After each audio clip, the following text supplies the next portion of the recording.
Barbie exhibit. I think this is the piece that resonated with me the most, because I'm a woman, I was a little girl, and I had issues where we didn't have dark dolls. I actually have a pretty interesting story. As I said, I'm a twin. When we were 8 years old, for Christmas, our older brother bought us 2 boxes. One of them was a big box, one was a not so big box. He's like, you guys choose. How many of you remember Little Miss Magic Hair? Little Miss Dress Up? So it was like a doll like this big. It was like a big doll. I get Little Miss Dress Up, a white doll with crinkly blonde hair, and I am ecstatic. I'm just like, oh my God, Christmas time. Griselda gets Little Miss Magic Hair, and she's black. And she cried so much. She was just like, why? Why does she get the white doll? Like, it was a big issue. And what's interesting is my mother, my brother, my sister-in-law, my aunts that were there, nobody really took that moment to sit us down and talk to us about what was going on. I don't really know if they knew what was going on, but they kind of like chased her away like she was being malcriada. And in reality, she was going through a lot of the psychological stuff that we tend to go through.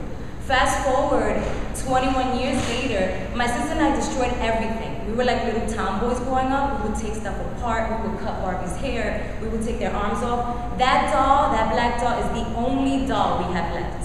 And my sister has it on her estante in her house. And my family comes like, que muñeca más fea. And I'm like, she looks just like my blonde doll, except she's black. You know, we try to have a conversation with our younger relatives to have them understand that she is pretty. She's just as pretty as the blonde doll because she looks like us. But I always share that story because it makes a lot of sense. Now my sister and I, we both, she's a PhD, I'm about to be a PhD, and we both study Dominicans through a racial lens because we went through experiences like that. We've gone through experiences where our family, they own salons and they want us to be there in the salon. And I'm like, I don't like going to the salon. Or if I get dressed up, even to this day, I go, mami, ¿cómo me veo?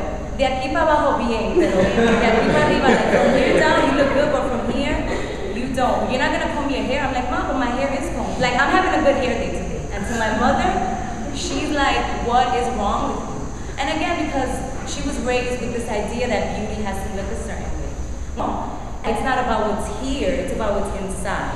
Because I met a lot of people that lock their hair and wear it natural, and they're bigots, and they are insensitive towards race. And I've met sisters that have had a perm since they were 6, and they're super progressive, and they understand what they're doing. So I'm saying this to say that sometimes we want to judge people. She has an afro, then she's down. You know, she perms her hair, she's not. It's really not that simple. It's absolutely not that simple, and we shouldn't judge one another because of the way we wear our hair.